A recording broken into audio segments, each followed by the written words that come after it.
नमस्कार दोस्तों, आप देख रहे हैं जन आवाज़ रिपब्लिक और मैं हूं डॉक्टर संजीत कुमार। आज हम चर्चा करेंगे दिल्ली चुनाव परिणाम की। दिल्ली चुनाव में जो वादे किए गए हैं, जो घोषणा पत्र जारी किए गए हैं, उन घोषणा पत्र में किए वादों को पूरा करने के लिए दिल्ली में वो कौन सा चेहरा हो सकता है जो इन घोषणा पत्र में किए गए वादों को पूरा करता हो। तो आइए हम चर्चा करते हैं। दोस्तों, जिस प्रकार से बड़े बड़े जुमले दे करके दिल्ली में जीत हासिल की गई है, उन जुमलों का क्या, उन वादों का क्या,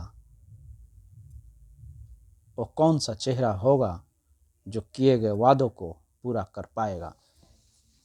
दूसरे प्रदेश में जुमले गढ़ करके जीत जाते हैं और भूल जाते हैं, जनता भी भूल जाती है, लेकिन दिल्ली में जो उनको चुनौती का जो सामना करना है वो है केजरीवाल से, केजरीवाल मॉडल से।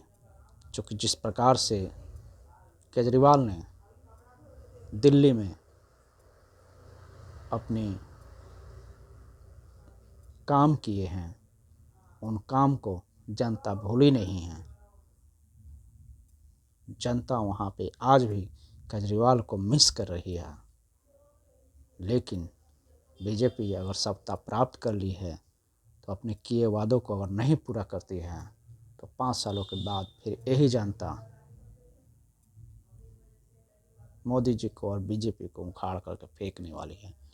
चूँकि इन चुनाव के बाद केजरीवाल तो हार गए हैं, आम आदमी पार्टी तो हार गई है, लेकिन उनके हौसले हारे नहीं हैं। हमको लगता है कि इस चुनाव के हारने के बाद एक केजरीवाल एक बड़ी शक्ति बन करके, बड़ी राजनीतिक शक्ति बन करके उभर सकते हैं। चूँकि दिल्ली में अगर कोई काम नहीं होता है तो उसका प्रचार प्रसार पूरे देश में वो करेंगे। जहाँ पे भी चुनाव होगा वहाँ पे आम आदमी पार्टी चुनाव लड़ेगी और ये बात बताया करेगी कि हमारे जब दिल्ली में सरकार थी तो हमने शिक्षा अच्छा किया, हमने स्वास्थ्य अच्छा किया, हमने मेट्रो सेवा फ्री दी, हमने एजुकेशन सिस्टम ऐसा लागू किया जो पूरे देश में एक मॉडल के रूप में उभरा। आज बीजेपी नहीं कर पाई है।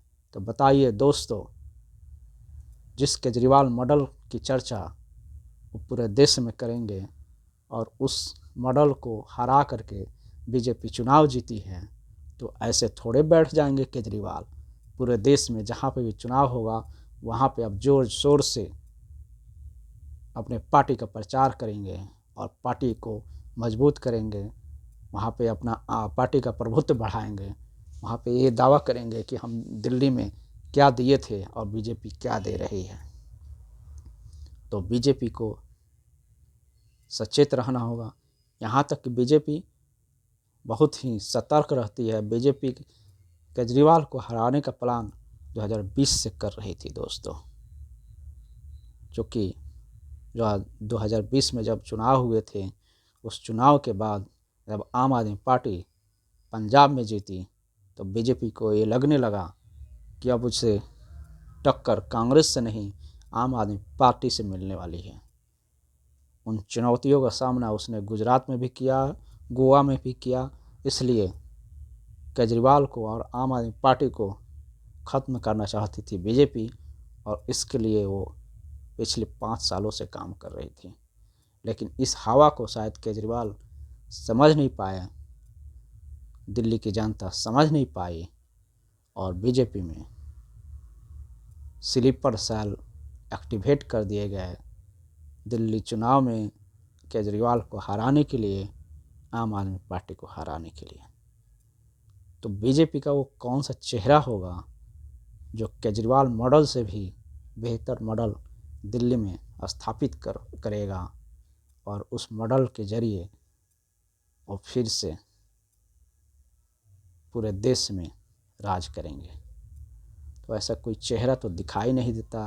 रिमोट कंट्रोल से अब बीजेपी दिल्ली में सरकार चलाएगी, और वह ऐसा कौन सा रिमोट कंट्रोल होगा जो हमेशा एक्टिव रहेगा अपने बीजेपी सुप्रीमो के लिए भी और दिल्ली के जनता के लिए भी। चूँकि केजरीवाल हारने के बाद चुपचाप बैठने वाले नेताओं में से तो नहीं हैं। आम आदमी पार्टी चुपचाप बैठने वाले नेताओं में से तो नहीं है। आम आदमी पार्टी बैठ जाएगी, ऐसा संभव दिखता नहीं है। कयास लगाए जा रहे हैं कि दिल्ली हारने के बाद पंजाब में पार्टी टूट सकती है, लेकिन मैं बता रहा हूँ दोस्तों, आम आदमी पार्टी टूटेगी नहीं और जुड़ेगी, पंजाब में भी, अन्य प्रदेशों में भी। क्योंकि केजरीवाल अब इस हार से सबक ले लिए हैं कि कैसे एक छोटी सी चूक उनको ले डूबी। केजरीवाल ये समझ चुके हैं कि जनता से किए वादों को पूरा करना होगा, और पूरा नहीं किए तो ये जनता है किसी को भी सड़क से शिखर तक पहुंचाती है और शिखर से सड़क तक पहुंचा देती है। और आने वाले दूसरे प्रदेश के चुनाव में भी आम आदमी पार्टी एक्टिव होकर के उभरेगी और वहाँ पे ज़ोर शोर से प्रचार करेगी कि हमने दिल्ली में एक ऐसा मॉडल दिया था जहाँ पे सरकारी स्कूल में वहाँ का जो रिज़ल्ट होता था वो प्राइवेट स्कूल से बेहतर होता था। प्राइवेट स्कूल से बेहतर सुविधा हम दे रहे थे, चाहे वो शिक्षा का क्षेत्र हो, चाहे स्वास्थ्य का क्षेत्र हो, या बिजली का मामला हो, पानी का मामला हो, इन सब में हम बेहतर कर रहे थे। और देखिए अभी दिल्ली में जो बीजेपी की सरकार बनी है वो क्या कर रही है। तो आज के वीडियो में इतना ही दोस्तों। आप देख रहे थे जन आवाज़ रिपब्लिक और मैं हूं डॉक्टर संजीत कुमार।